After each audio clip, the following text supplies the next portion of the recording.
Okay, so hello everybody and welcome today to another Maine Masonic College class. Just quickly, for those of you who may not have heard this before or aren't familiar necessarily with the college and its mission, since its founding in 2005, the Maine Masonic College has worked on developing qualified faculty to share their personal expertise and their dedication to learning. It's definitely the college's goal to offer 2 classes a month when we can, free of charge, with the majority of those classes open to the public. In addition, there are 2 semi-annual events, and one being titled the Celebration of the Arts and Sciences, and the other is the College Convocation, each of which feature prominent guest speakers who are leaders in their fields. Now, the college has developed some strong educational partnerships outside of the craft also, specifically outside of the University of Maine Honors Program. We do a lot of work with that honors program as well as the Maine Planetarium, but we also take part in things like National History Day and provide financial support and volunteer hours to youth betterment initiatives, basically to strengthen children's love of learning. As Masons, we know from our ritual about the importance of studying the 7 liberal arts and sciences. These traditionally were grammar, rhetoric, logic, arithmetic, geometry, music, and astronomy. But in the modern world, they've also come to encompass the humanities, social sciences, and performing and fine arts as well. So it's from this broad foundation that the Masonic College creates our programs, which include topics of interest to anyone with an inquisitive mind, whether you're a Freemason or not. So while our classes may sometimes make reference to lessons Masons have learned in the craft, it is also our goal to academically engage with the general public and to create programs which enrich and stimulate. So as the college motto states, we seek to bring more light, and that's to everyone we meet. So thanks everyone for attending this course today. And today, as you know, will be Doug Taft being our instructor. Now, I wanted to also welcome Dean Luke Shorty, who's in this discussion, and say, Luke, is there anything you add before he begins his lesson today?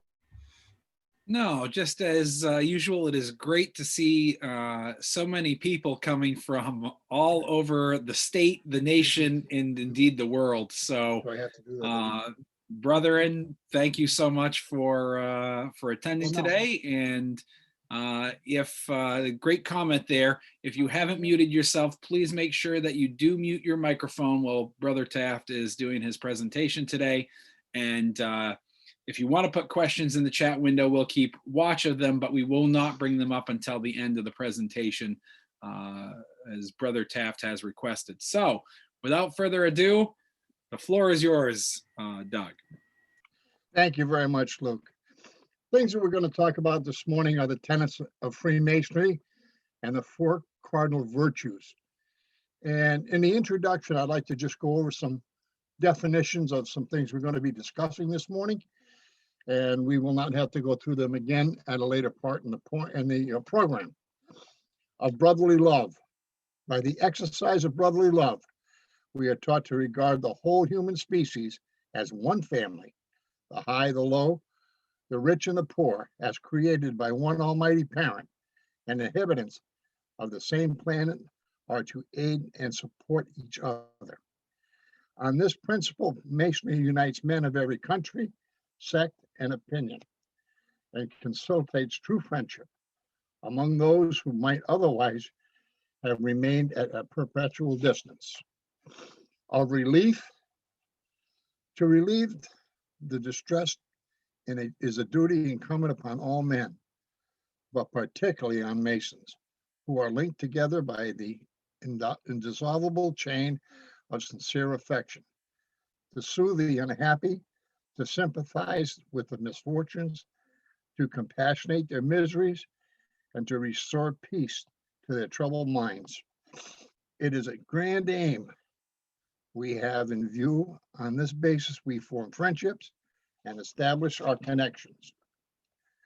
Of truth. Truth is a divine attribute and the foundation of every virtue. To be good and true is the first lesson we are taught in Masonry. On this theme, we can contemplate and by its dictate, endeavor to regulate our conduct. Hence, while influenced by this principle, hypocrisy and deceit are unknown amongst us. Sincerely and plain dealing distinguish us, and the heart and tongue join in promoting each other's welfare and rejoicing in each other's prosperity.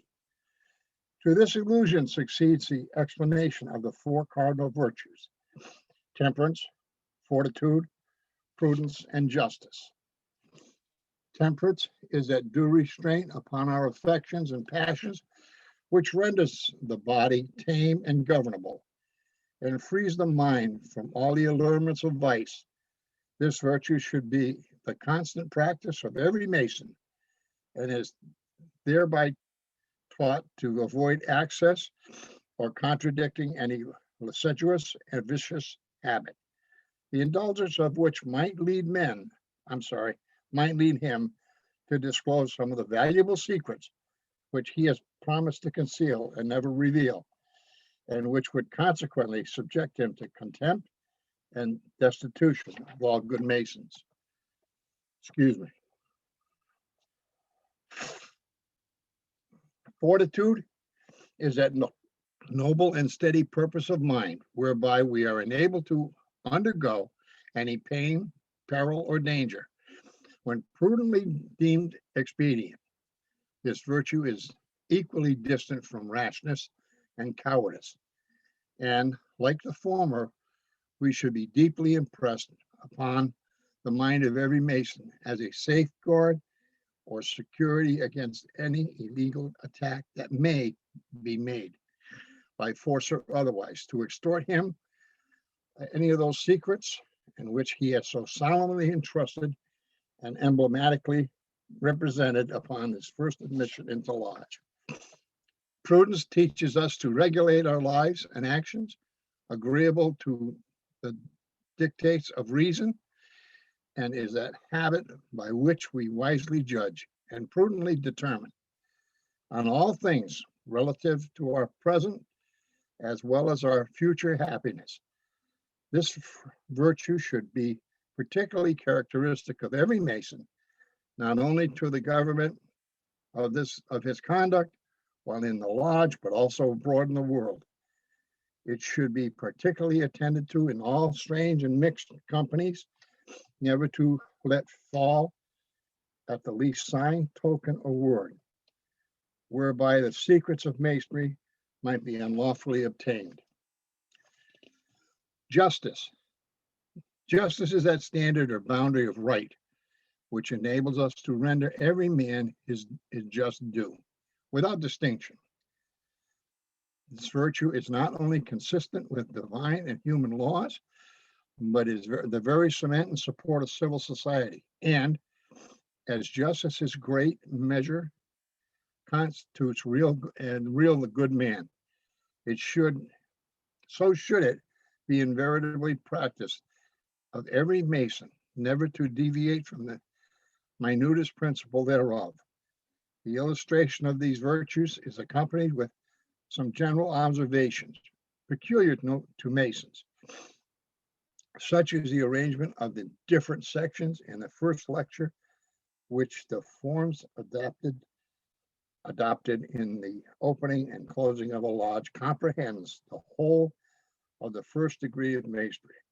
This plan has the advantage of regularly to recommend it, the support and report of precedent and authority, and the sanction of and respect which flow from antiquity, the whole of the regular system of morality, conceived in the strain and industrious allegory, which must unfold its beauty and candid in its industrious endeavor. Thank you, brethren, for bearing with me on that. And with that, we'll start getting into these things. The most important thing, not everybody is going to view everything the way that the writer or I interpret it, but interpret it in your own way. And if you can take something away from this today, which I hope we all can, I'm sure that you'll find yourself that you are on the right path or are striving toward the right path. I know that many of the brethren that do know me out there, when they ask certain questions, I always respond, I'm work in progress. Well, after the end of this program, you will understand why I say that all the time, because I certainly am just work in progress. That's all it is. I can be a better person. I try very hard to follow these guidelines. And with that, did you give him a lift? He's a brother, man, and bearing about all the burdens he can. Did you give him a smile? He was downcast and blue, and a smile would have helped him battle it through. Out of all that I hear and see, day by day, I'm building me. I alone have the right to choose what to reject and what to use. Nobody's workmanship of mine can keep the structure true and fine, strong or feeble, false or true. I build myself as the deeds I do. The belief in one God leads to the belief in unity of mankind. The belief in one God helps us realize that all mankind must be considered as one family. The belief in one God leads us to realize the color of people's skin, the words of their speech, or the manner of their daily lives is of little to no consequence. We must come to the realization that whenever one race does, will impact others. Whatever one nation does will affect all the other nations. Whatever one person does will affect all evil people, for good or for evil. Brotherly love, relief, and truth are tenets of Freemasonry, because always and everywhere they have been tenets of a successful human being. Temperance aids men to temper their violent passions. Fortitude strengthens their weak qualities. Prudence teaches them to exercise wise judgment. Justice teaches them to be commendable. Use the material at their disposal. We are all blind until we see that the human plan, nothing is worth making if it does not make the man. The importance of prayer. These 6 things should always be before us as we consider the tenets of brotherly love, relief, and truth. They are the most important. If we are to understand ourselves and understand the world that we are in, the importance of prayer, the need to trust God, the nature of obligation, that the Bible should be the rule and guide of our lives, the moral use of the working tools, the duties we owe to God, our neighbor, our country, and ourselves. By a tenet in Freemasonry is meant some teaching so obviously true, so universally accepted that we believe it without question. The Masonic tenet of brotherly love comes from the biblical teachings, that of relief from the stonemasons guild, and that of truth, it is said by some to have come from the period of enlightenment. I have 2 dogs within me. I become the dog that I feed most, and I think that's pretty self-explanatory. We must feed the good dog within us. When we talk of brotherly love, we talk of many things, as I gave you a description of earlier. And I will discuss some beliefs in Christianity. All things whatsoever would that men should do to you, do you even so to them. Hinduism, the gifted with intelligence should always treat others as they themselves wish to be treated. Buddhism, by generosity, courtesy, and benevolence, treating them as he treats himself, and by being as good as his word. Taoism, regard your neighbor's gain as your own, and regard your neighbor's loss as your own.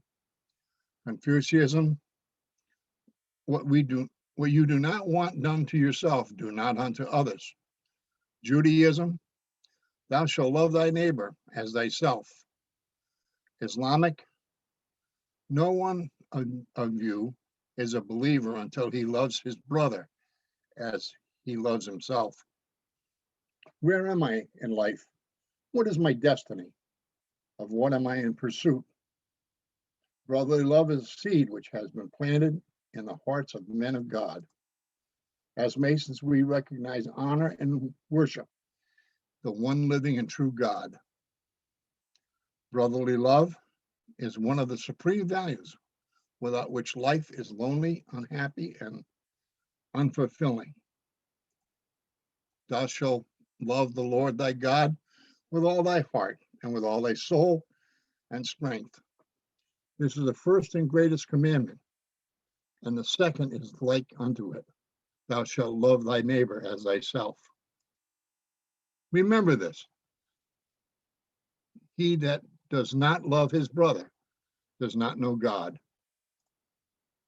Our actions need to match what we say. We must do what we do out of true spirit. Our love for one another is not to be hypocritical. Without demonstration of actions, okay, there is no love. How many times do we know people, okay, that they talk the talk, but they do not have the energy and meaning to walk the walk? The realization of God and the practice of brotherhood must begin with each one of us in our own life. We are under obligation to build out of the material at hand a character worthy of the high calling.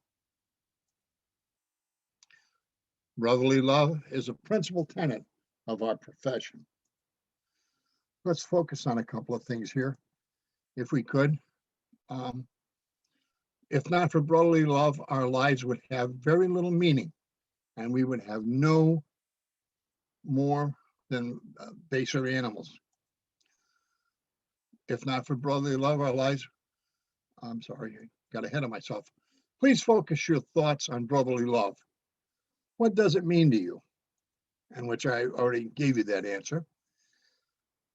What do you feel it means to be brotherly? To me, being brotherly is to be friendly. Why is brotherly love essential for Freemasonry? Without brotherly spirit, Freemasonry would not be Freemasonry. Is Freemasonry well suited to practice brotherly love in the community? Yes. In Freemasonry, we are taught and encouraged to practice brotherly love in our daily lives. It is well suited to do so in wider circles beyond the local community.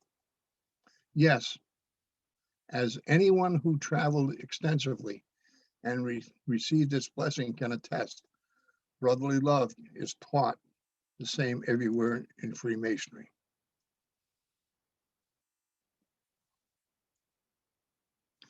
The scripture tells us, when you perform a charitable act, do not let your left hand know what your right hand is doing.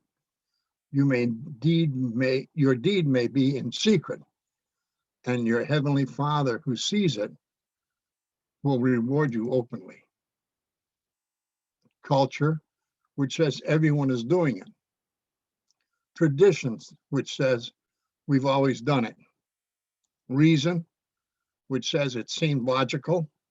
Emotion, which says it just felt right. Every word of God is flawless. We must keep a low profile as Masons, as Masonic servants of God. Real servants don't try to use God for their purposes. They let God use them for his purpose. The Masonic conception of relief is much broader and deeper than that expressed by the general public at large. In the spirit the world, God gives us all the tips we need to play with his capital, and we should spend it.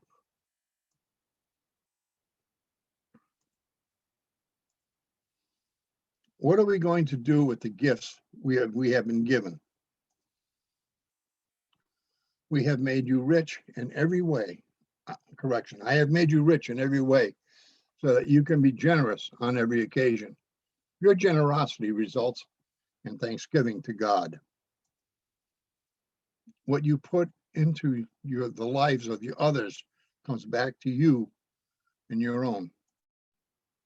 Often the kindly words of sympathy, encouragement, and good cheer means more to a man than any monetary value. To relieve the distress is at once our duty and our happiness. As a man thinketh in his heart, so he is. Now, that's an extremely true question.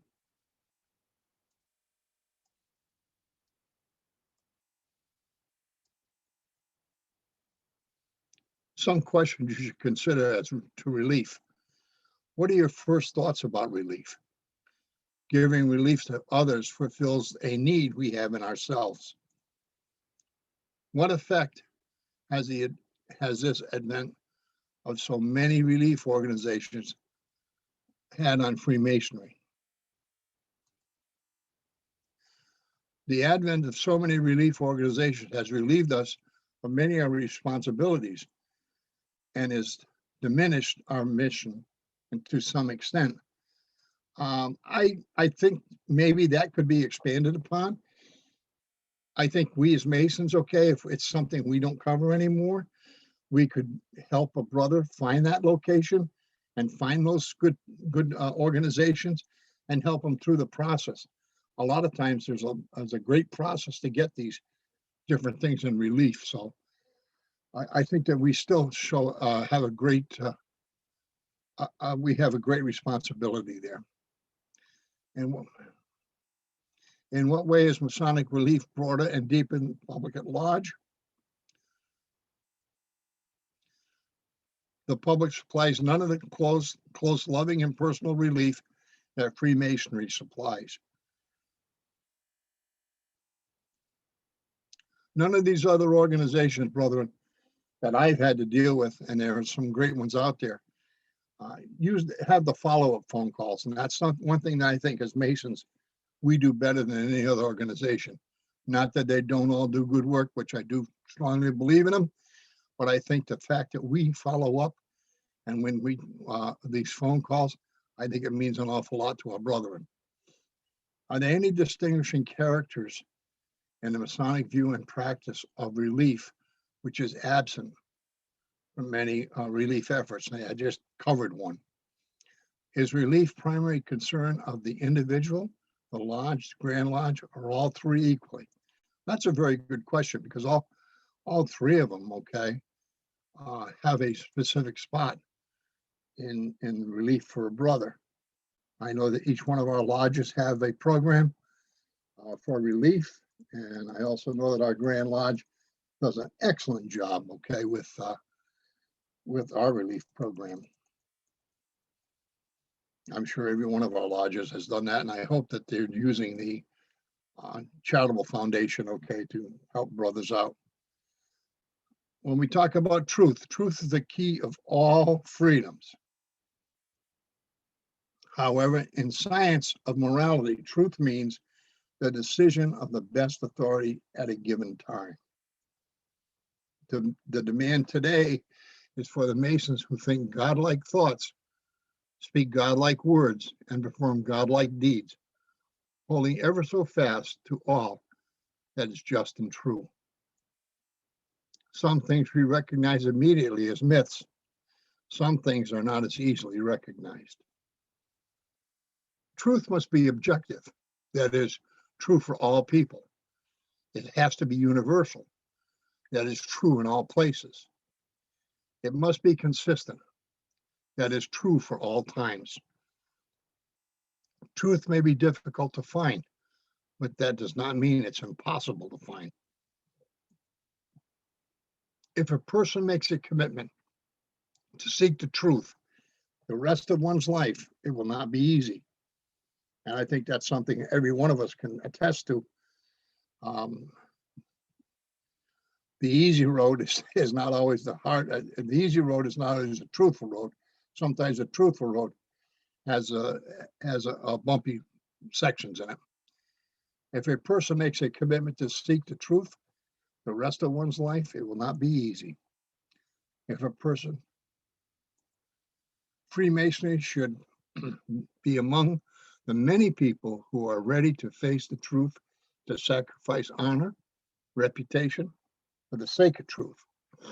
We should be among those people who are not always feverishly turning this way and that in search of the warmest place in the sun.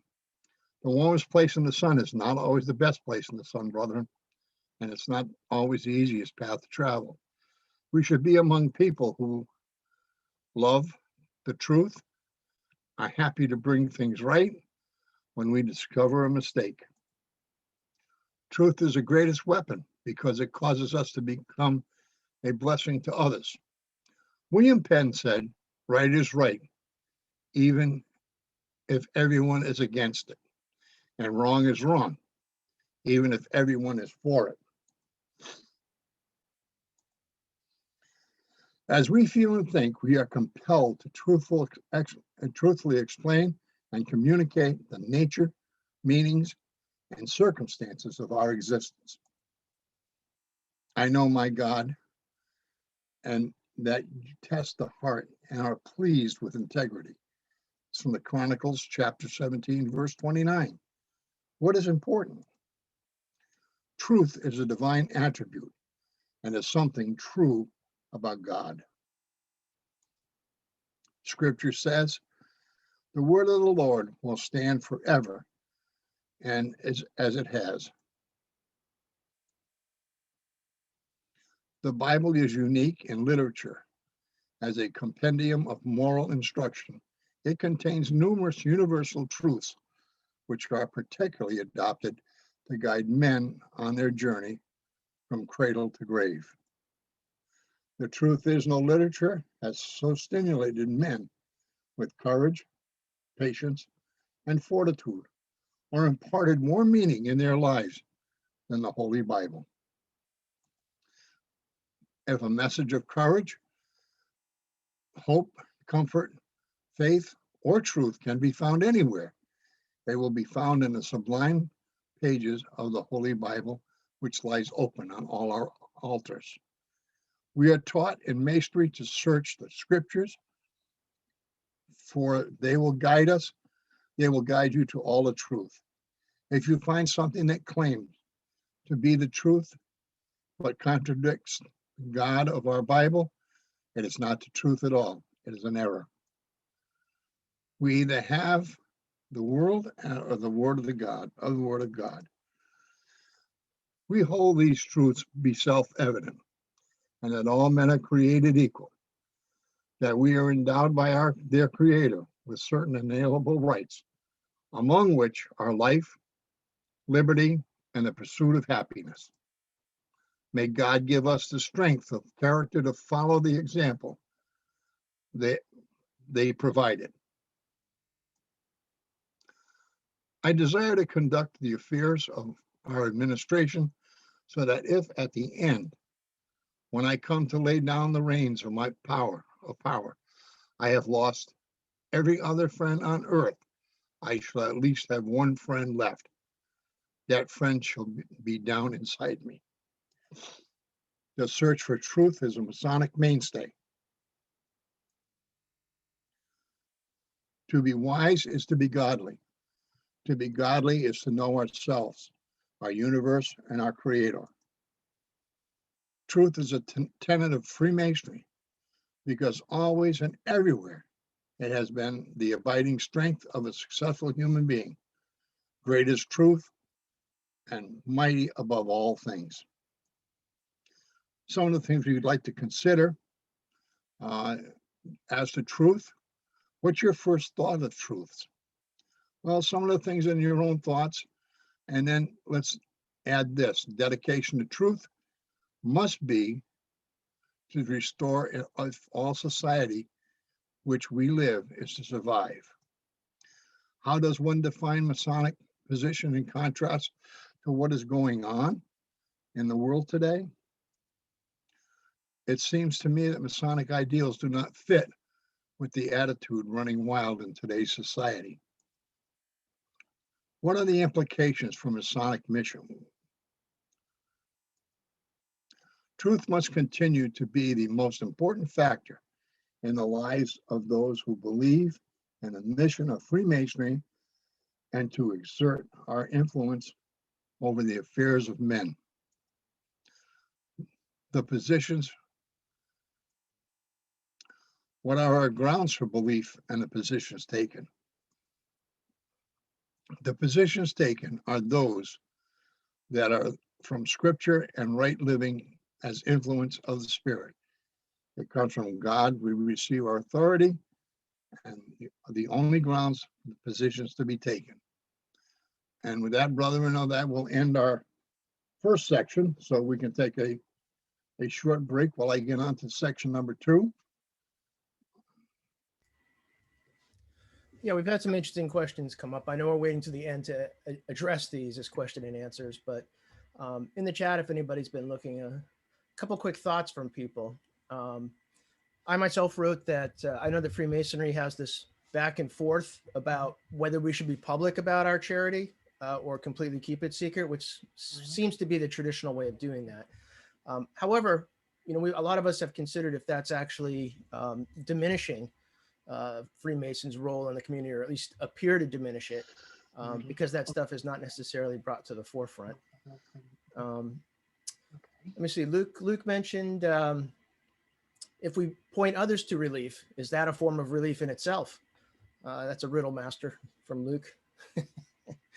I had a quick question, which we can address at the end. How does an atheist actually create virtues that they live by? Is it based on secular society? Is it based on whatever the Congress votes is true and lawful and correct? And then just a couple other points before we get back to Doug, which is, let me see. We have whether truth is intrinsically known, if it's something that we have to learn, and if it is partially learned, then Luke puts forth the thesis that that might be where people diverge on what truth actually is.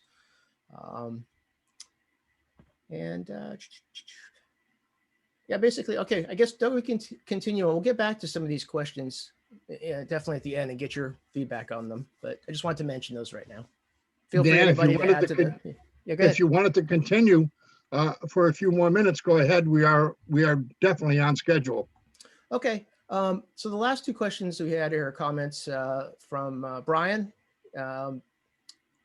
Who can we help today? I mean, that should be something possibly that every lodge obviously should do during their business meetings. Definitely, if anybody's aware of somebody that could use some assistance. I know at least in our lodge, which is Arundel Lodge in Kennebunkport, we always have that discussion. We go around the room and ask if anybody's aware of anybody else who has needs. Yeah, community service charity is only one part of the Masonic definition of charity, which is in its purest form is love.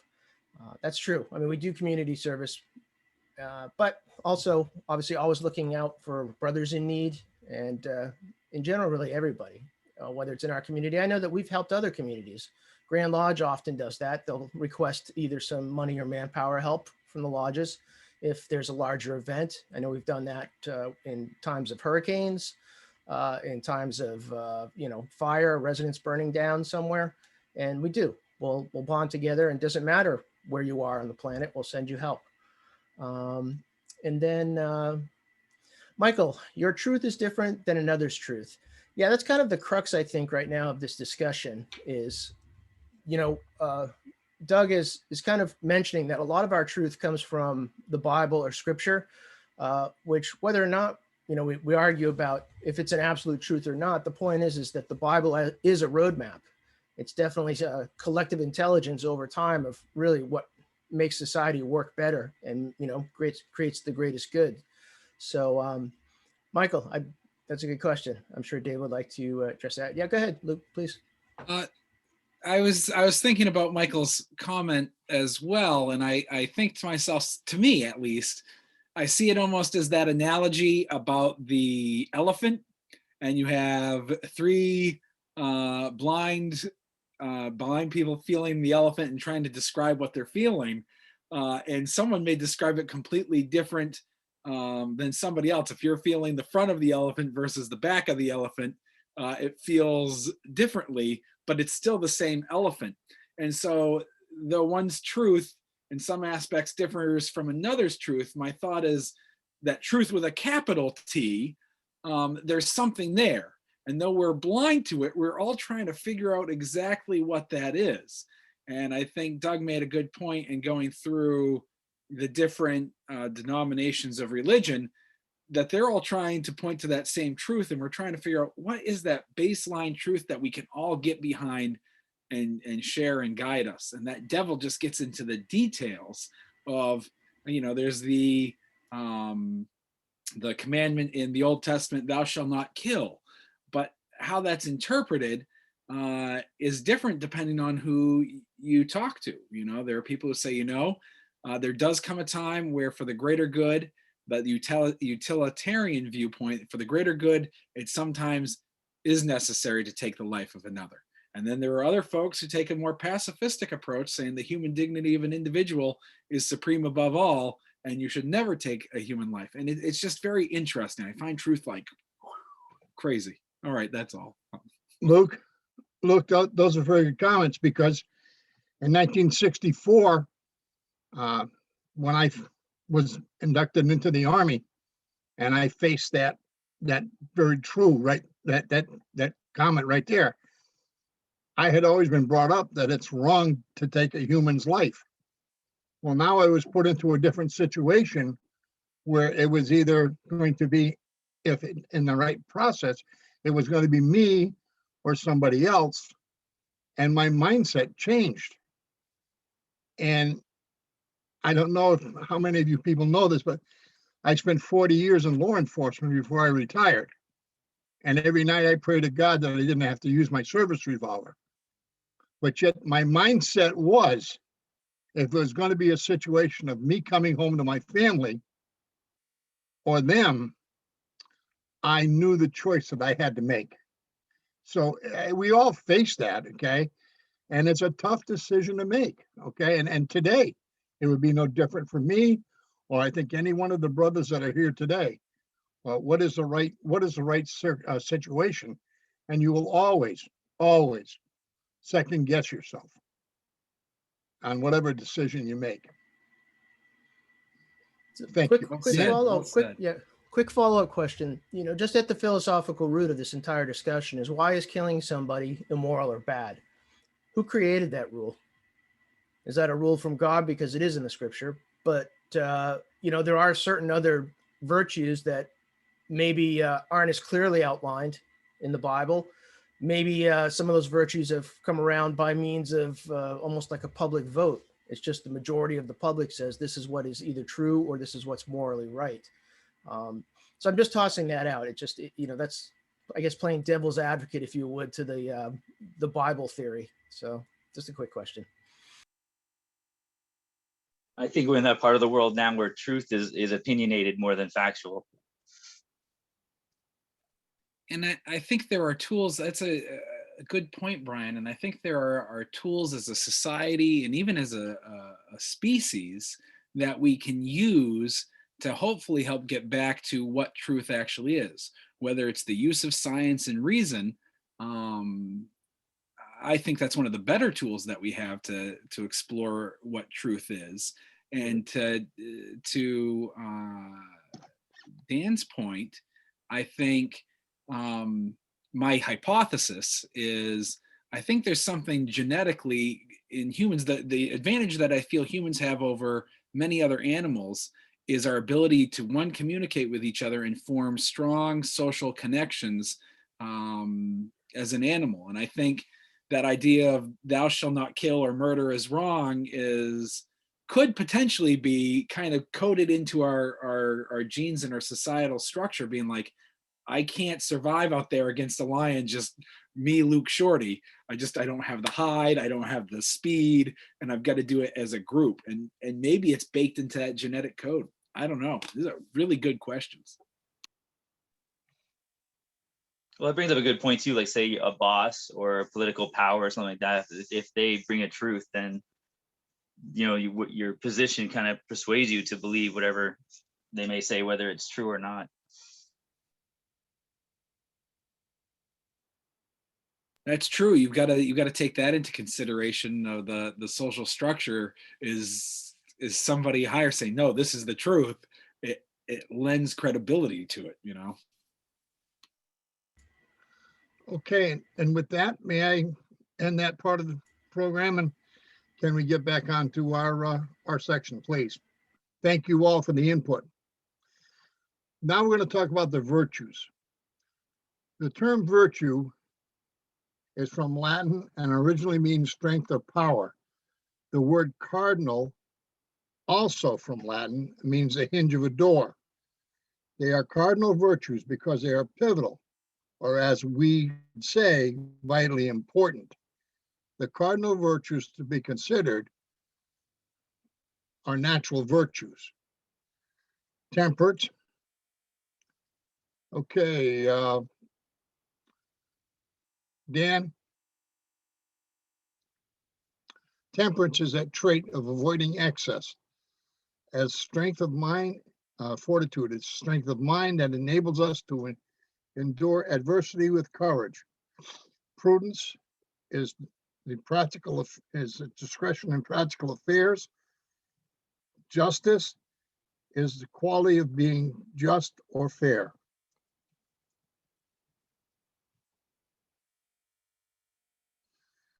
The four cardinal virtues are temperance, fortitude, prudence, and justice are interconnected, which would indicate that if we do not possess one of them, all the others are spoiled. You do not, and so you do not possess virtue at all. Excess or defect in our character are considered a departure of virtue. As we live out our virtues, we become more and more the person God wants us to be. Be wise, be just, be courageous, be temperate. There is a law or rule of fair play and decent behavior of morality, which you like to call it, but we rarely really agree. When the older thinkers call the law of right or wrong the law of nature, they really meant law of human nature. This law was called the law of nature because people thought that everyone knew it by nature. They did not need to be taught. If everyone will take the trouble to compare the moral teachings of the Hindus, Chinese, Greeks, Romans, it will really strike him how they are very much alike and are to each other and their own. The fact in this year or month, or more likely, this very day, we have failed to practice ourselves the kind of behavior we expect from someone. Hello, Doug. Doug, can I Yes. question you for a sec? Can you do us a favor and shut down the part 1 window and open the part 2? I still think we're looking at part 1 on our screens here on our end. I'm sorry. So Yeah. the PowerPoint, if you could close the PowerPoint window for number 1. Okay. Okay, hold on. Yeah, sure. My tech just came in the room.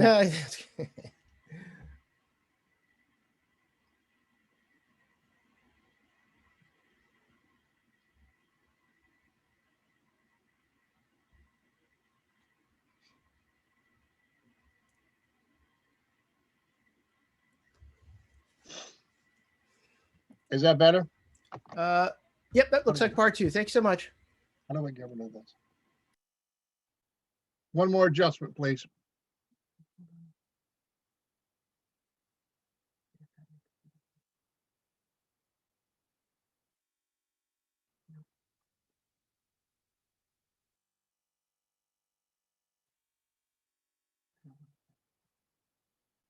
Okay. All right. Is that better? Now I got my read. There you go. All right. I apologize for that, brother. And I am not the most tech savvy individual in the world. I'm learning, and I refuse not to try to learn and better myself. You notice that is our bad temper that we use as the excuse I was tired or hungry. We put our good temper down to ourselves.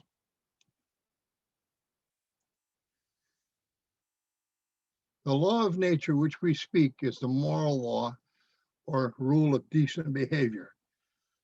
An understanding of this is absolutely necessary before any benefit can be obtained from the view of cardinal virtues. Temperance.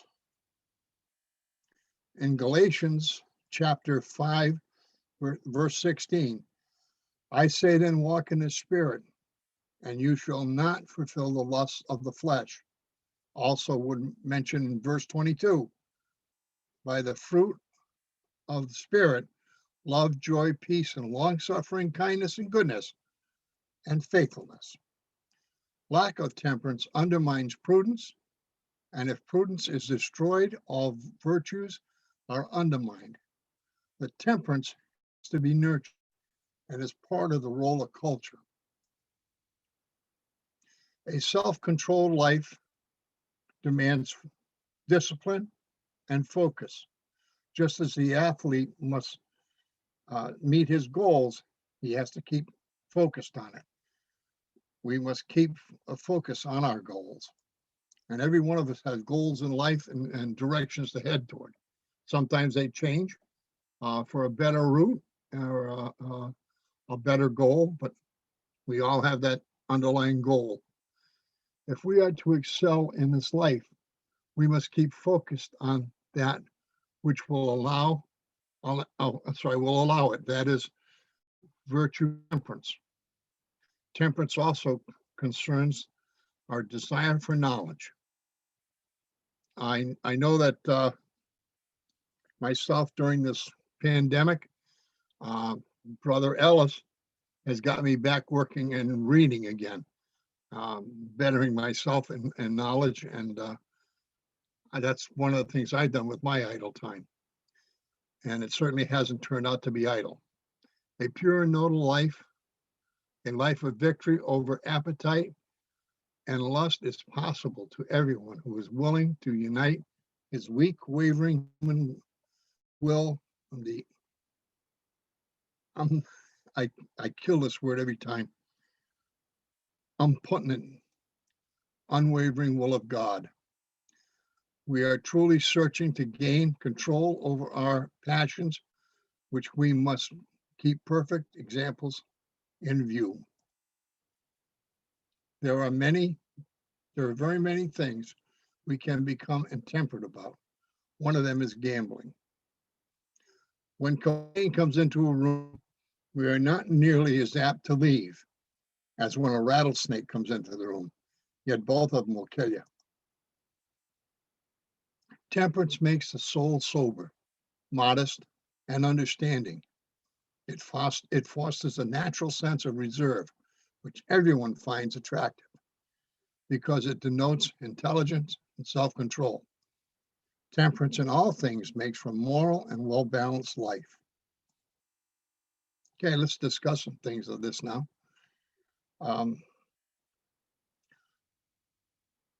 Has everybody got a full screen? Because on my screen over here, I have Dan and Luke, and I kind of shut the screen short, okay? So I want to make sure everybody can see this. You all set, Dan? I can see Yep, it. yeah, I can see it clearly. Okay. Here are a few questions about temperance that we should consider. What are your first thoughts of temperance?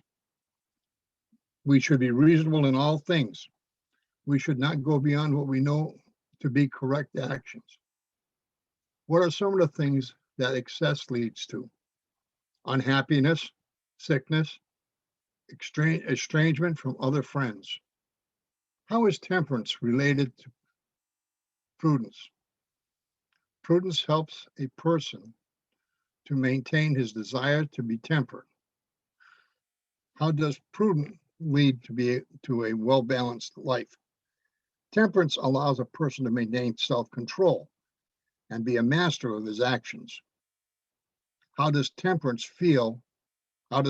affect us in everyday life?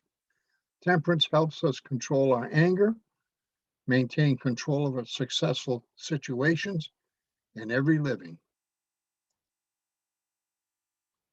Now we'll take a discussion of some examples of fortitude. And this is something that all of us face every day in our lives and our jobs and everything we do. Fortitude enables us to face difficulties for the sake of justice.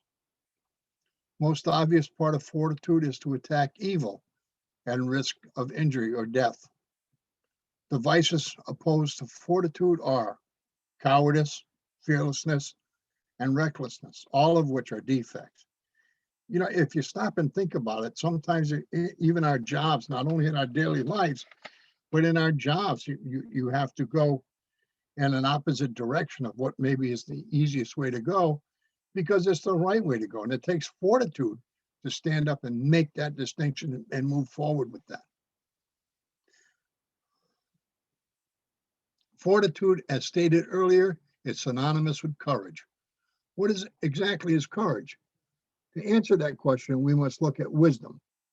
Briefly defining wisdom is the ability to choose the right path. Courage in doing so, what we know to be right, when it needs to be done, regardless of the level of difficulty involved. You know, it's kind of like that. I don't know if I might be aging myself here, but there was a song out years ago by Frank Sinatra about an ant moving a rubber tree plant. Well, sometimes that's what you'll face, and you'll need to challenge. As God's children, we live lives where courage is not optional, but essential. God said he loves us. As we let him love through us, we grow in courage to love ourselves. God says he cares for us. As we strive to let that care work through us, we learn courage to do things that are bigger, that we can handle on our own. Courage as it relates to fortitude requires knowing the best thing to do and having the perseverance required to follow through. Perseverance or standing firm is the most necessary part of fortitude, and it's most common.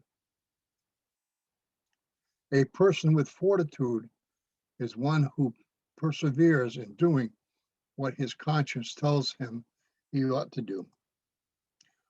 By manfully giving up my life now, I will show myself worthy of my old age and leave to the young and noble example of how to die a good death, willingly and nobly for the revered holy laws. Luke 21 verse 19 says, by your patience you will gain and possession of your soul. It is the very patience that moves us to be understanding with others, for we are convinced that soul, like good wine, improves with age. The fortitude is standing firm, as we know our cause is just and right. Well, let's have some thoughts on fortitude. What are your first thoughts about fortitude? Fortitude is being able to stand up to wrongs, even when the odds are against us. What are some of the vices opposed to fortitude? Cowardice and recklessness. Why is fortitude principally of the mind? The brave man must hold fast to his thought of some future good, because what he faces in the present is evil. How is patience related to fortitude? Fortitude helps us have the patience when it seems all is lost. Prudence.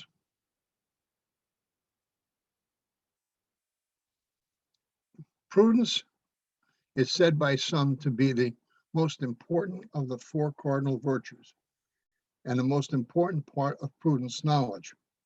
The shortest definition of prudence is to know the right reason about the things about to be done. One who is prudent is discreet, uses good judgment, and is cautious in his involvement with others. He will think twice before acting or speaking once. The man who is prudent is his thoughts, words, and actions is indicated in the lecture involving the all-seeing eye, will surely be rewarded in his life. A word fitly spoken is like apples of gold and a pitcher of silver. The wise heart will be reckoned prudent. Are you trying to bend the heart of God, which is always upright, so that it may fall with the perversity of yours? Prudence is the ability to govern and discipline oneself by the use of reason, control, and management of affairs. Stills and good judgment are the use of resources and caution or circumspection of our dangers of risk. Here are a few questions about prudence. What are the first thoughts of your mind as to prudence? Prudence allows us our actions in control. Why is knowledge the most important part of prudence? Because without knowledge, we are not always doing the prudent thing. Why is it hard for a person to possess prudence to communicate to others? Because it's something learned through right actions over time. You cannot tell a person how to act, but he must perform the right actions on his own. What does being prudent give us? Being prudent gives us the gives us the to act correctly at all our dealings with mankind. We'll discuss justice now. As long as one poor cockroach suffers the pangs of unrequited love, this world will not be moral. There is a hope of a tree, if it's cut down, will sprout again, and it does. Public instruction that ignores justice, as understood by Masonic teachings, will fail to educate just men and women. Jurisprudence that denies all moral order or any religious sanctions for justice may be the end of the general flouting of law. Masonry justice is rather that ordering of the soul by virtue of which it comes to pass that we are no man's servant, but servants of God alone. Let us begin by saying justice is the virtue whereby we give to each person what is due him, and we do consistently, promptly, and personally. If we are truthful, we will practice justice, bearing in mind our purpose, which is to build a real and genuine interior life upon the deep foundations of all virtues. Justice is the maintenance or admission of what is just, especially by the impartial judgments, conflicting claims, or assignment of merited rewards or punishments. It is the quality of being just, determined by the tenets of brotherly love, relief, and truth. It is a principle or deal of just dealing with the right actions. Here are a few questions to consider about justice. What is thought when it comes to mind about justice? Justice is essentially necessary if we are to have a civil society.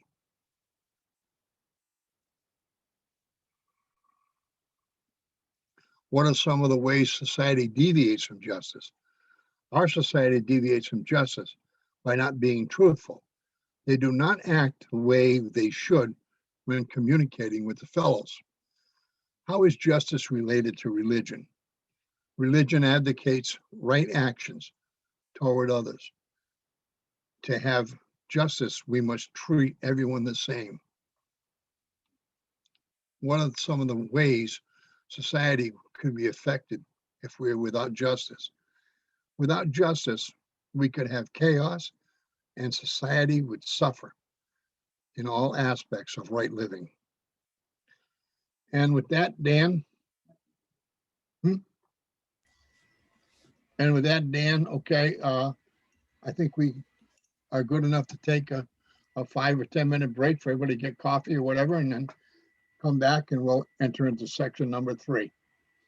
All right. And Sounds entertain some questions if you want, Dan, okay? Yeah, that's perfect. So we'll take a little break right now. I'm kind of keeping track of the other questions. So everybody, I guess we'll see you back about 5 minutes or so. So That'll be good, Dan. a little bit past 10. Okay. Sounds wonderful. See you all then. Yep. Yeah. Well.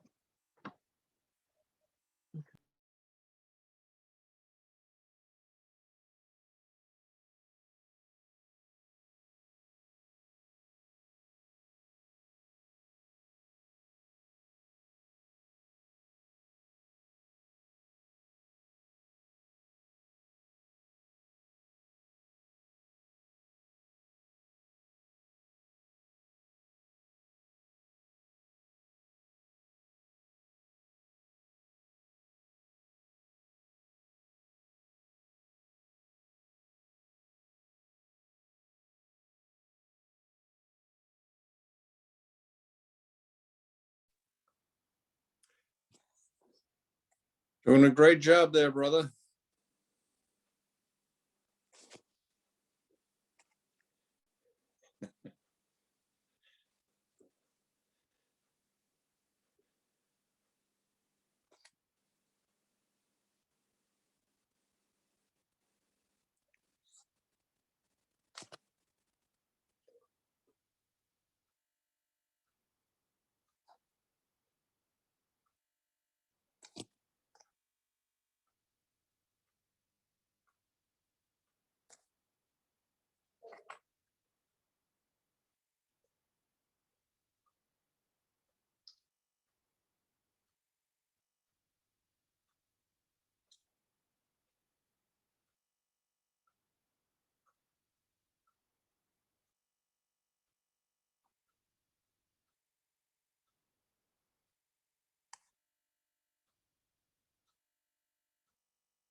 Hi, whoever shot the compliment out, I appreciate it. As you can see, I got my tech support here in the room with me, so I'm pleased that you're enjoying it, and thank you very much for the compliment. I really appreciate it. That was me, Brother Doug. Any of the conversation we had with reservations that you may have had, forget. You've certainly overcome them.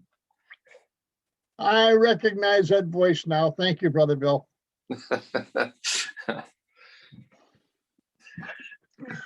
Sounds good this morning. How are you and the family? We're doing good. It was snowing here this morning and now it's raining. So, what's happening on your end? It's still snowing up here. Okay. Welcome to Maine. You sissy, you bailed out and left us. I think we got more snow this winter than you. Yeah. Yeah, and you know what? You deserve it.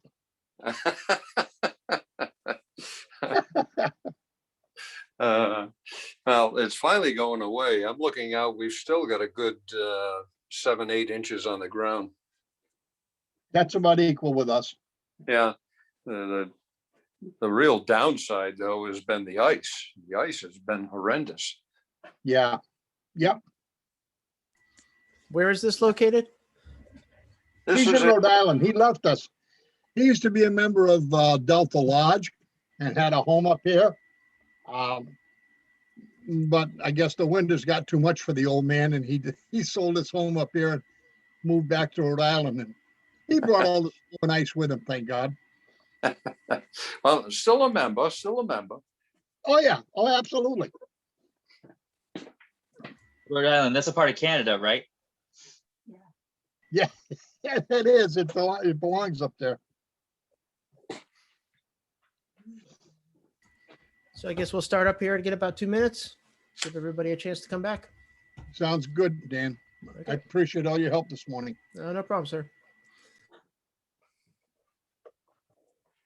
You're doing good, Brother Taft. For a young guy, you're doing good. Thank you, Brother Ellis. I appreciate that. And you know, you shouldn't apologize about the technology, because you know what? You embrace it, you're learning it, you're going to be a tech guru forever. I mean, think about others who just run from it and have spent a year being able to do nothing. What have they missed? Well, I cannot take credit. I have to credit my daughter who's here this morning, and also my lady friend Linda, who they both have the patience of a saint and work with me. So consequently, I'm very blessed with that. But Keeps you out of trouble. by steps, you are becoming a tech guru. You will get there. Thank you, Brother Dave. Okay, taking down that graphic. I guess we'll start up on this part of it. Doug, if you're all ready, you've got the floor. Okay.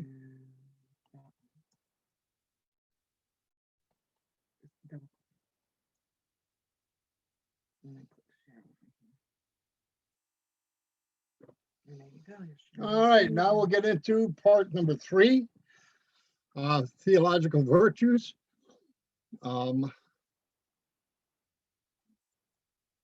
Which cover faith, hope, and charity.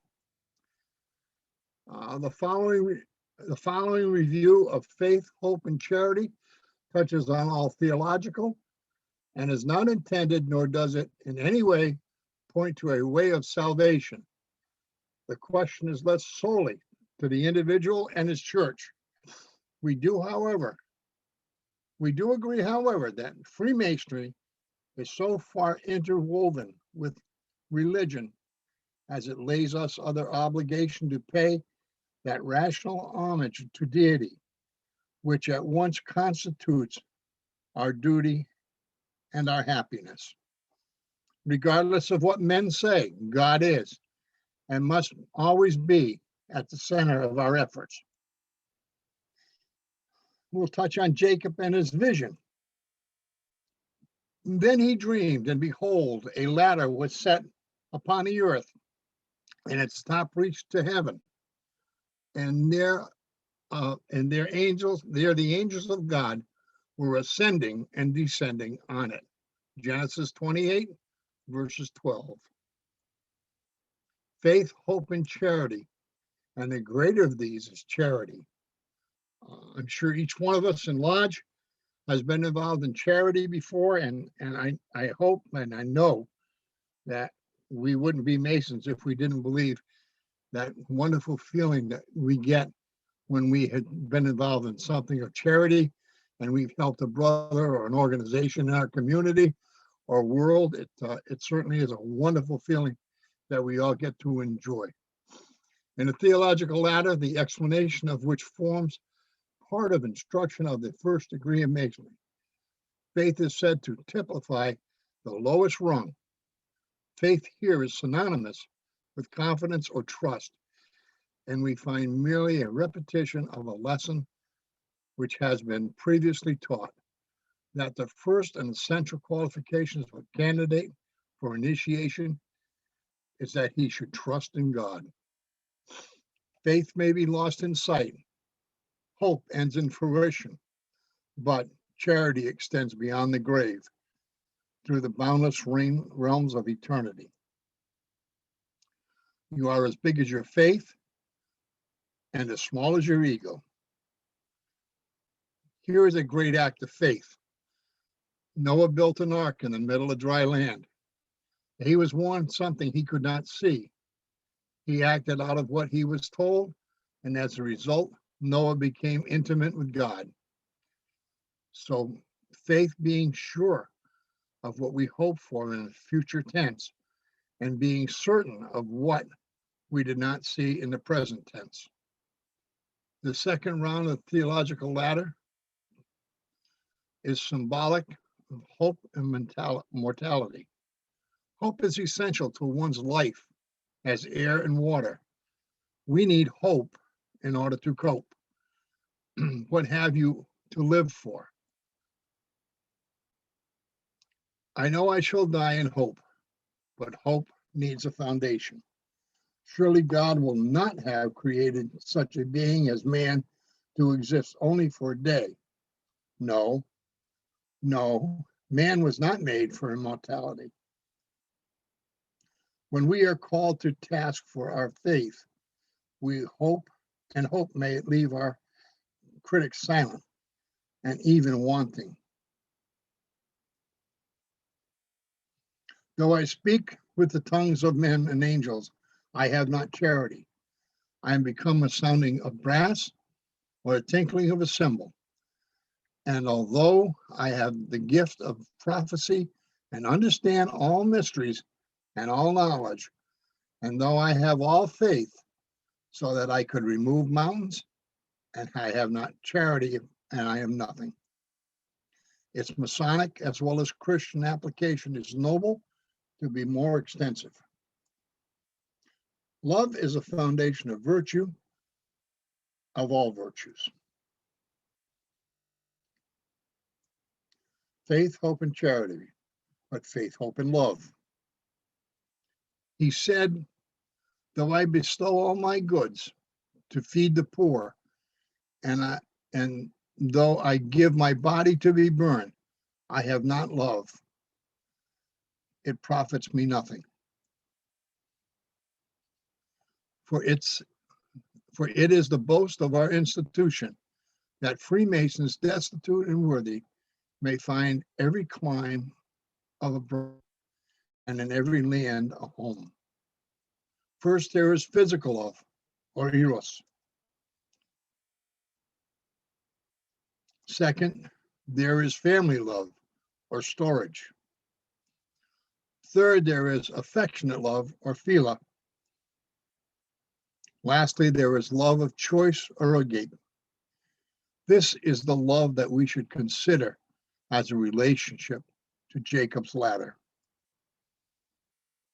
If I knew you and you knew me, if both of us could clearly see, and the inner sight divine, the meaning of your heart and mind, I'm sure that we would differ less and clasp our hands in faithfulness. Our thoughts would pleasingly agree if I knew you and you knew me.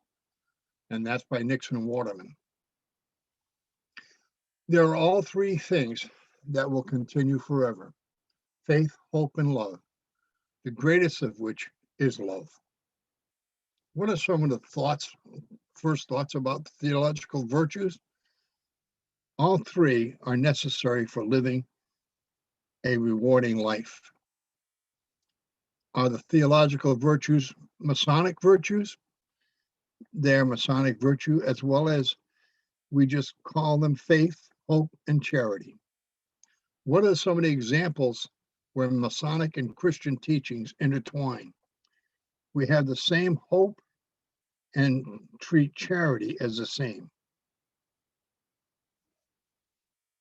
Okay, Dan, if you want to entertain some comments and talk, questions, I will get set up for the next section. We're moving right along very well. Thank you all.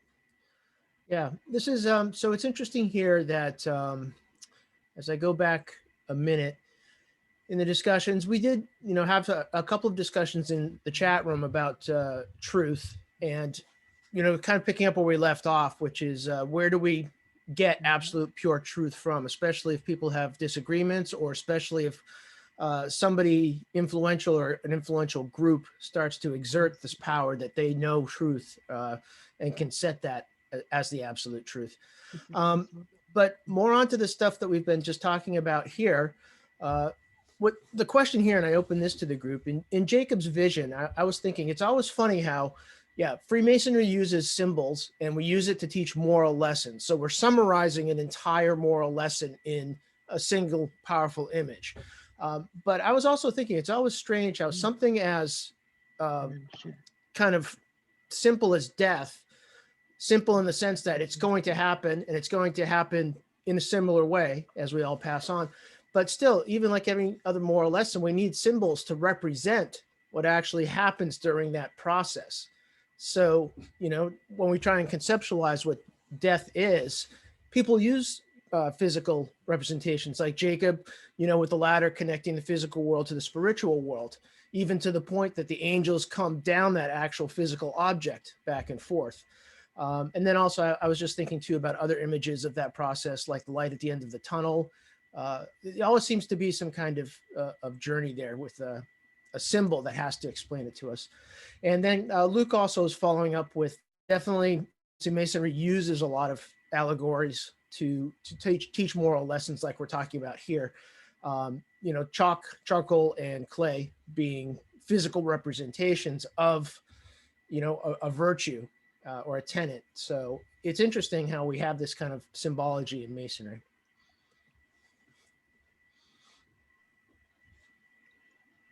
And another, just kind of growing on that thought, and it's a very new thought. I mean, so I'm still kind of trying to ponder and process it. If you think about chalk, charcoal, and clay, if you go backwards, if you hear my dog in the background, don't mind him. Like clay is earth wetted with moisture and water, and water is kind of the formation of, or the basis of, all life. And so from clay, water, and earth, you get plants. And in some aspects, plants, when a plant dies or is consumed by fire without oxygen, you get charcoal. But from plants being consumed by animals, you get life. And chalk is basically fossilized or died out marine life that probably was eating on plankton. So there's more to be picked out and thought about in the connections between faith, hope, and charity that build on each other. And then in reverse, clay, charcoal, and chalk, though in our lesson it's chalk, charcoal, and clay. I just, there's some connection there to be explored. Does anybody else have a comment or question? Just a quick one pertaining to this section before we move on to the next section. Dan, is Reggie Wing up? Let me see. Yep. Ask Reggie if he has anything he'd like to add. Yeah, should be able to hear you right now. I know he's on our call. I'll shoot him a text too. I'll shoot him a message and see if he can add some stuff going forward at the end of this. But yeah, because I'd like to see if he had something that he could add to the program. Yeah, sure thing. I'll make sure to reach out to him. Like I said, this was his brainchild. I just was blessed, to be able, Brother Carl Furtado and myself was asked to continue with it. And Brother Carl, unfortunately, couldn't be available for this presentation, but he is usually the second half of this. So with that, if you wish, yep, I will continue. Everybody got their coffee? All right. Appendix A, the tenets defined. Masonry, when correctly understood, encourages us to reach those higher purposes and for noble living. It is a system, moral of moral instruction, of which brotherly love, relief, and truth. Men are not born to spend all their time in the pursuit of all things. True happiness cannot be found there. True happiness can only be found in a pursuit and participation in the nobler things in life.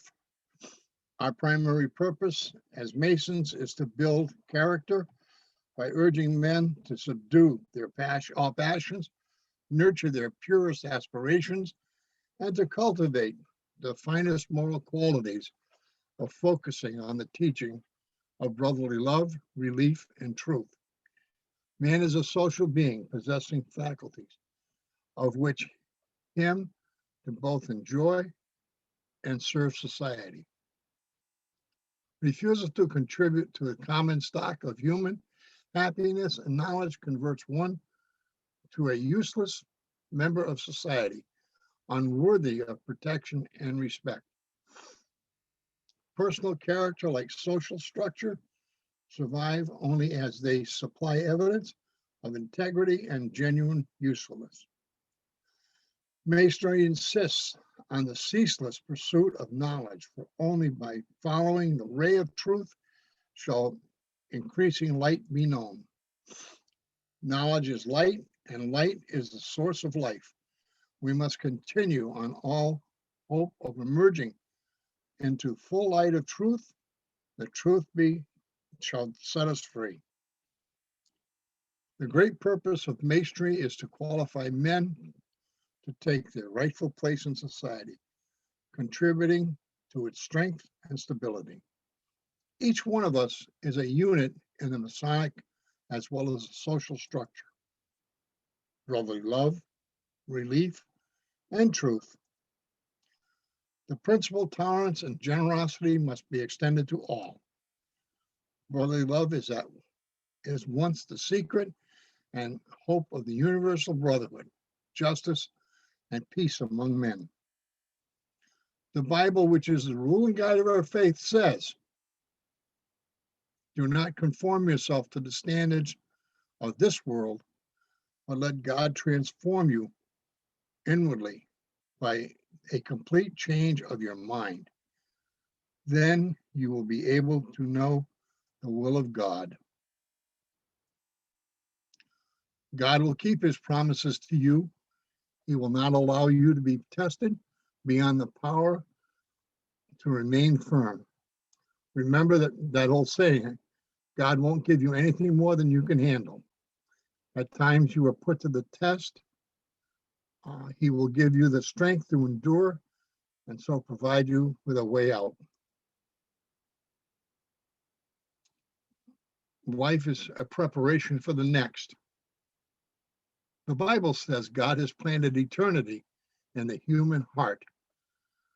We need to find more about eternity, no less.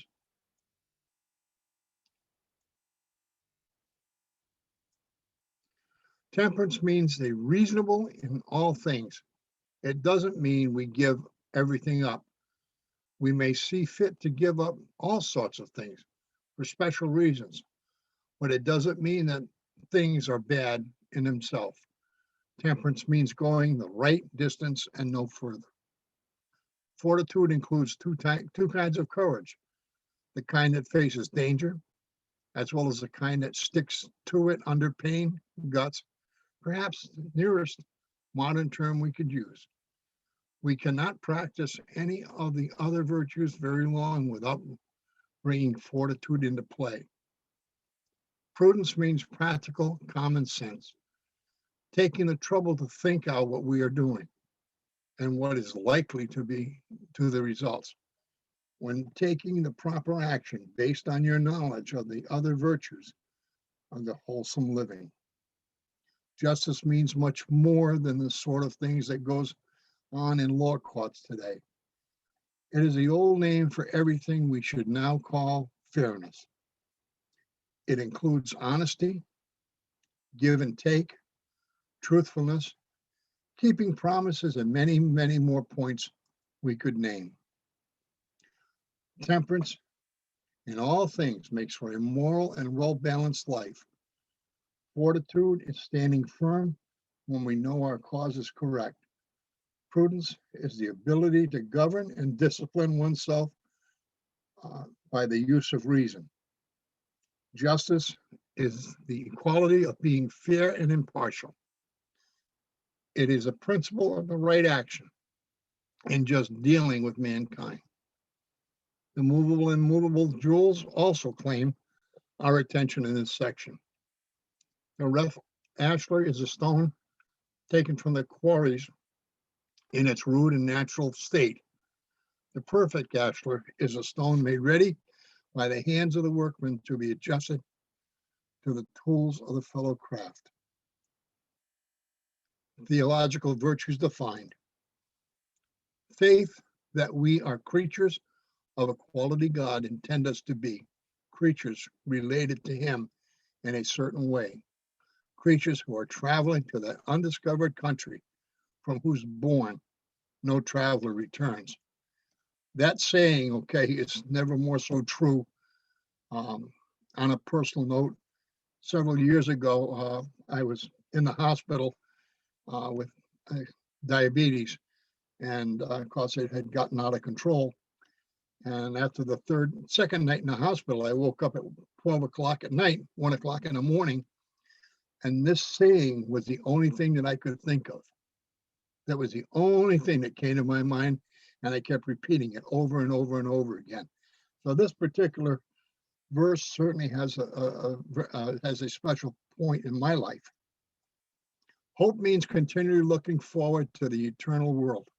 Most people, if they really learn to look into their own hearts, would know that they do want and want accurately something that cannot be had in this world.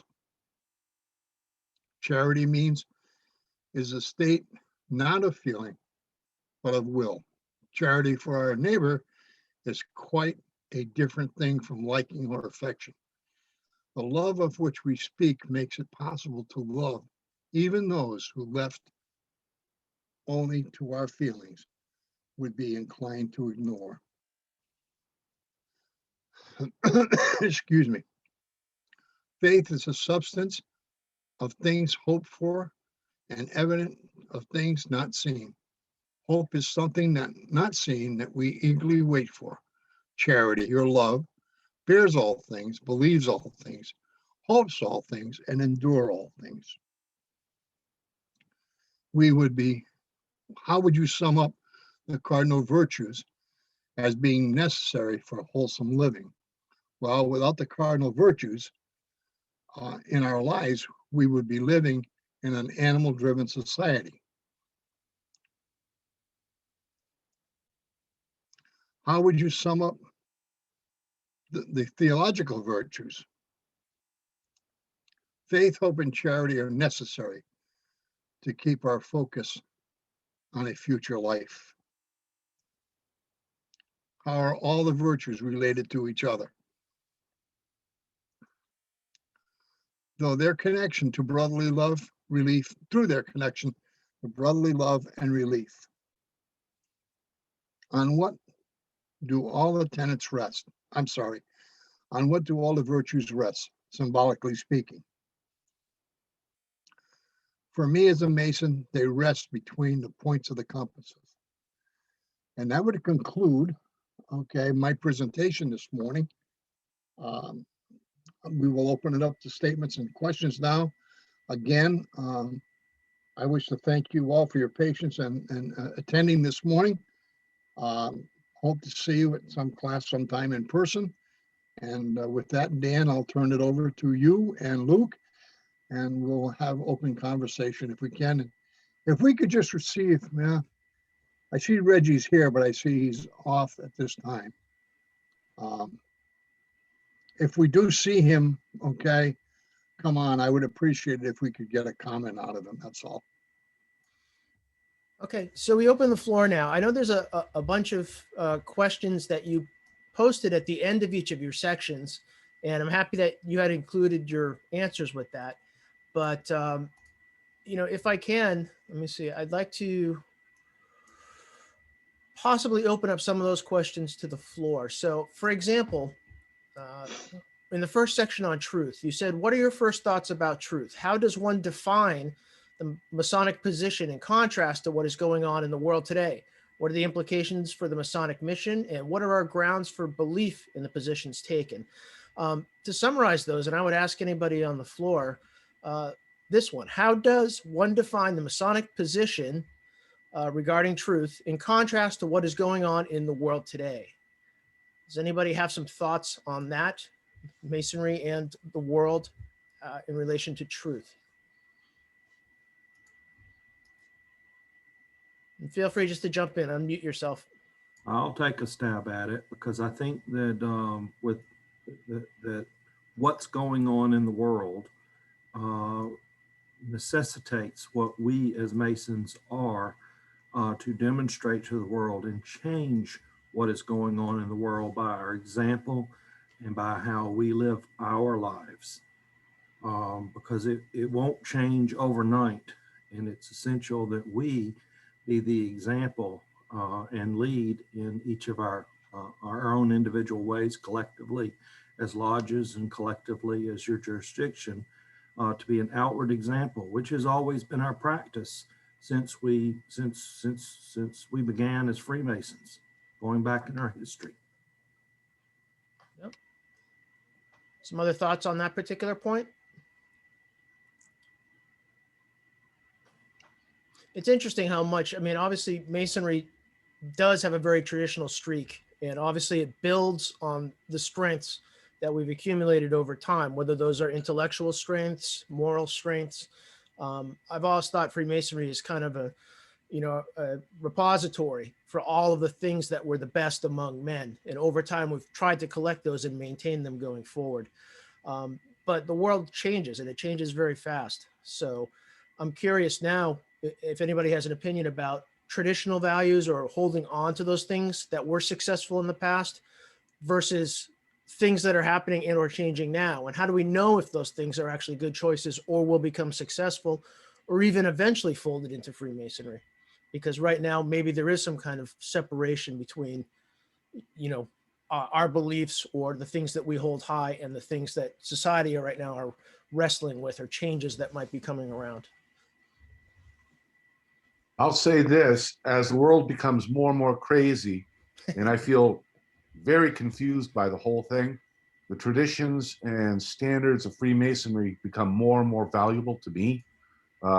It gives me something that I know is absolutely true, and a real sense of security, because I look around and it doesn't scare me, but it confuses. I just can't believe some of the things I'm seeing these days. And to have our traditions, it just continually reinforces how important and how wise our ancestors were. Yeah, we kind of mentioned that at the beginning, Doug, when you were talking about how the Bible in a lot of ways is a distillation of all of the good thoughts that made a society work, and all the, the things that made a person the best person they could be. And so in a lot of ways, the Bible is kind of a handbook, a go-to manual in a lot of ways. Absolutely. Yeah. Absolutely, Dan. I find that our cardinal virtues, okay, and the Bible are hand in hand. I was raised Roman Catholic, okay, and very strictly, and there was no problems for me adjusting to the Masonic way of life and the Masonic beliefs, okay, because I was taught the Catholic beliefs. And although my dad was a Mason, I'm a second generation Mason. My mother was Catholic. What she instilled in my heart and in my mind certainly carries on today in the Masonic order. Yeah. I had mentioned this question before in passing. I'd like to, if anybody would share their thoughts, but if you don't come from a religious background, say, an atheist or an agnostic, what do you build your moral structure on? I've had this question for a long time. I've thought about it many, many times, because if you don't answer to a God, then how do you have a moral imperative? Who is that moral imperative to? Anybody have a thought about that? I think one thing that I've seen over the years is that that type of belief system, seems to be the morality kind of is the whatever the going rate is for the day. It's not, it doesn't have a foundation under it. It just, whatever happens to be the soup du jour, if you will, for the day.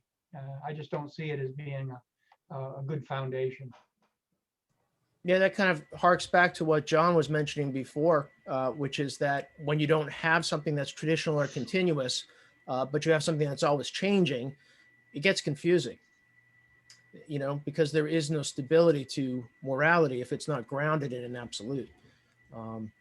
Somebody else have a thought, Michael? Yeah, I was just going to suggest that not only are, just because they may not be rooted in a book, doesn't necessarily not mean they're grounded by a belief in a supreme being. And the morals may come from that. If you take a look at a lot of holy books, they're not only are they religious documents, but they're cultural documents. They have a lot of their basis in things that we may or may not believe in quite as strongly today as they did back then. Homosexuality, the ability to have slaves, other things that were cultural documents, cultural things at the time that don't necessarily follow today. Doesn't mean that the holy books are thrown out the window. It means that we see them in a different light. Just because I may not believe as strongly in the Bible as someone else doesn't mean my morals aren't just as strong. We have principles that we believe in, and I'm not sure I'm saying it quite the right way, but there are truths that are strong to everyone, whether they are Taoist or Buddhist or Christian or Jewish or Islamic. One of those things about Freemasonry is accepting some of those basic principles that cut across all religions and all cultures, because for some reason, regardless of where that moral imperative was created, not circumstantial, that they're all shared. For some reason, they are in human nature, maybe. Luke, do you have a question or thought? Just to elaborate on what Michael said, because I think it's a very good point that a lot of these holy books were cultural guides as well. Right? If you look back to the Torah or the Quran, a lot of them were, well, how do you operate as a society? And so to tie that back, I mean, those formed societies, right? And so as those formed societies, and you want to look at it through an atheistic or agnostic lens, I would think that their argument would be, we determine these moralities through rational observations of the world around us in our experiences, but their experiences have been formed by societies that were created on the foundation of these holy books. And so even though they may not believe or have that faith in the book, they are developing the morality in a society that was created and developed because of the seed of these holy books. So even though they may not believe in that underlying structure, their morality is being developed because of the underlying structure underneath it. Yeah, our founding fathers, that's always an interesting discussion about, in particular for us, just because we're familiar with it, but the formation of the United States and the influence of the Bible, religion, Freemasonry, or...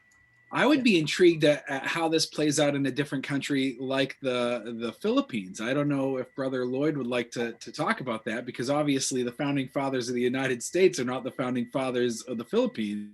And these tenets, obviously, I'm assuming, translate over into the Philippines as well. So good evening, Brother Lloyd, and thanks for joining us.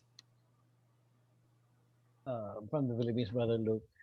That's quite an interesting point. I just before entering this presentation, I was I came from another presentation, a Scottish Rite presentation, local presentation here, and among the the recurring questions that come out is that uh, first I have to establish that our democracy, our Philippine Revolution from our liberation from the Spanish, were inspired by Masons as well. Most of our national heroes were Masons, and the going back to the recurring questions in our Scottish Rite discussions here, those Masons, those Filipino heroes that we consider, uh, were came here from Europe, so they were possessing the continental type of masonry when they came here, and instead of the tenet of what we have here now, the modern Philippine masonry, which was patterned under the American system from the Grand Lodge of California. We now have brotherly love, relief, and truth as well. But those Masons from Europe of the 1800s uh, were espousing the ideas of fraternité, égalité, fraternité, and liberté. So the question that we always ask ourselves is, what if instead of learning, instead of imbibing those ideas from continental masonry of égalité, fraternité, and liberté, they had with them brotherly love, relief, and truth.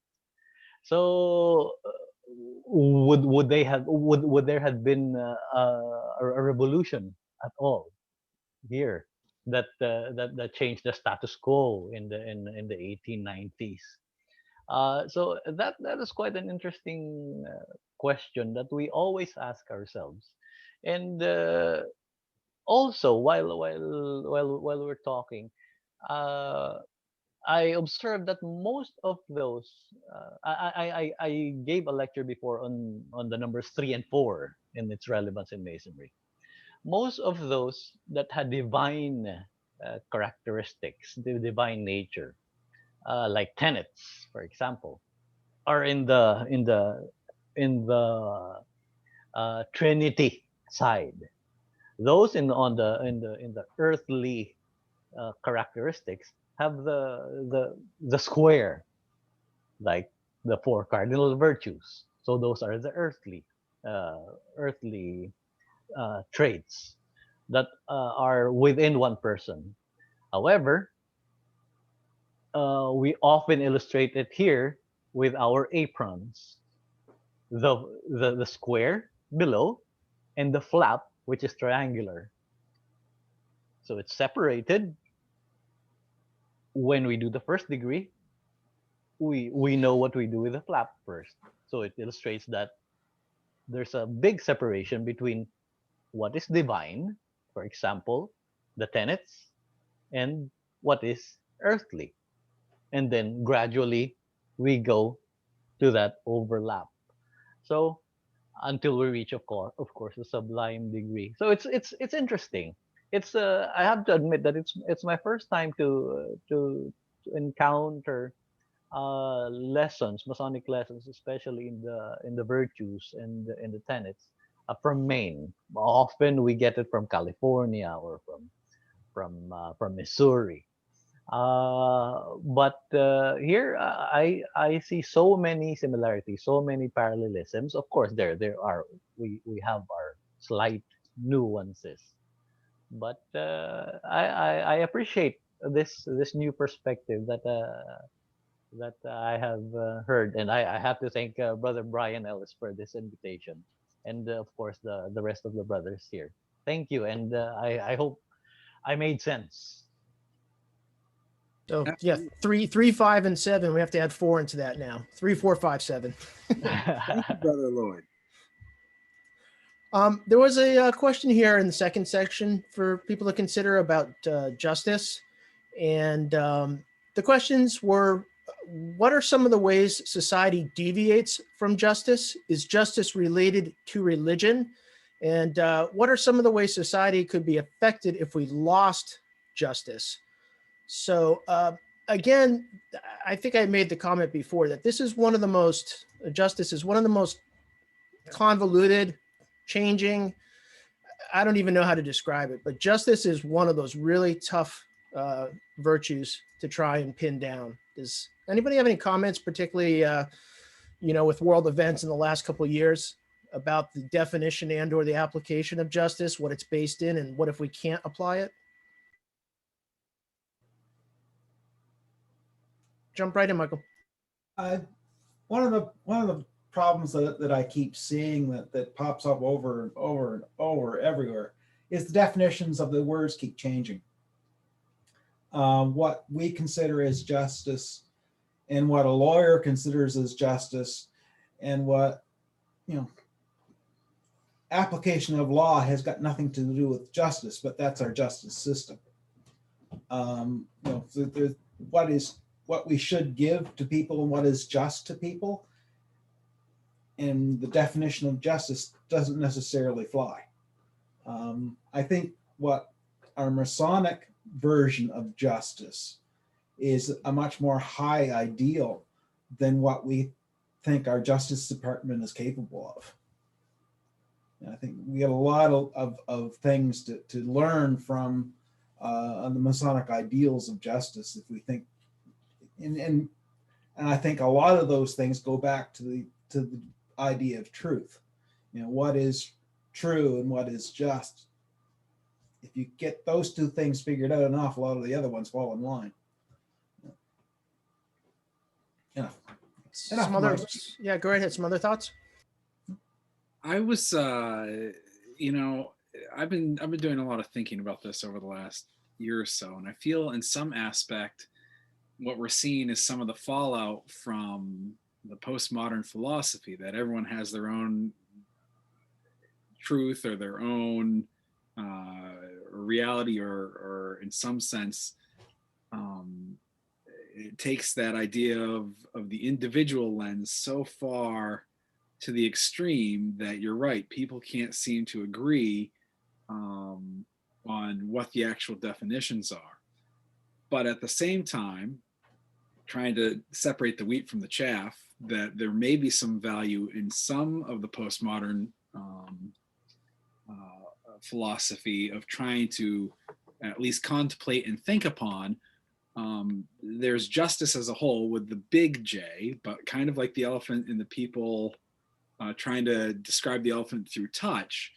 What is justice for, say, some crime or some, I don't want to use crime because I don't want to get into legality, but say an injustice was done.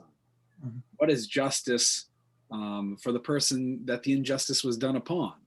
What is justice for the person who committed the injustice? What is justice for society as a whole? And what do all those different aspects look like? It's one of my favorite topics to ask any of my friends, either in law enforcement or in the criminal justice system or in the judicial system, is what is justice? And I feel like every time I ask somebody, I get a different answer, because it's just to seek the big T truth and the big J justice is what we're all about. It seems almost like a long journey that we're kind of going through. So no answers, but just some thoughts. There's an interesting thing in the chat from Brother Lloyd. I think that is sometimes we confuse truth with fact. And that's interesting too, because again, I guess a fact is something that you can scientifically prove, or there is some standard of testing and measurement that makes a fact a fact. It becomes irrefutable. But yeah, what is the truth now, or justice for that matter? Those are like moving targets. One last thing then too that I just wanted to put out there, faith, hope, and charity. Now, I've always found it extremely interesting in our lecture that, hope comes to fruition and it has an end to it. There's hope is something you haven't achieved or you imagine, and then eventually it does happen. And that ends hope. It's such a weird kind of line from that thing. It comes to fruition and disappears. Faith ends if you actually see for real, if it becomes fact. So when faith becomes fact, it's not faith anymore, it disappears. But out of these, charity, charity never ends. That's a loop that's always open. You can always be charitable and more charitable and even more charitable than that.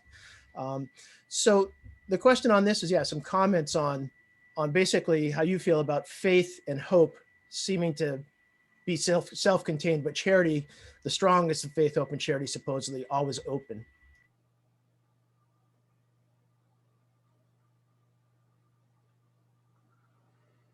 Faith and hope are very much personal things. Charity is external and goes beyond yourself. Good point. Very good point. I feel like faith and hope are kind of like the soil and the water for the fruits of charity, right? And so in order for us as individuals to dispense charity, we need to have that faith and hope within us. Even if you were atheistic or agnostic, I think there's some other parallel, whether it's faith in the goodness of mankind or hope that man is intrinsically good, lead out to why you do charitable or philanthropic activity. Though I know we did comment that charity goes above and beyond just, whether it's donating to a cause or something along those, that charity truly is the spirit of brotherly love. It's love at a deeper level. Yeah, I had noted that charity, at least to me, always means expecting nothing in return. So it is a pure form of love in that way. Okay, well, we're coming to the end of our time, but I did want to make a little bit of time for two more things. If Reginald is here. Yeah, can you hear me? I've got you nice and clear. And I know that Reginald, Doug, maybe wanted to talk a little bit to you here or get some feedback from you, Doug. Well, what I want to say is, I have nothing to add to the program. It's been great. Doug has done a fine job of covering the ideas that I assembled from the brethren who've gone before us. And I thank you very much for this presentation. It's been excellent. Thank you. Thank you for attending, Ray Wishful. We greatly appreciate it. I know you've often said that you'd like to attend one of these, and I'm so glad, you had an opportunity to attend today. And thank you for your hard work and research and allowing us to carry on this wonderful presentation. Thank you, Reggie. Yes, thank you, Doug.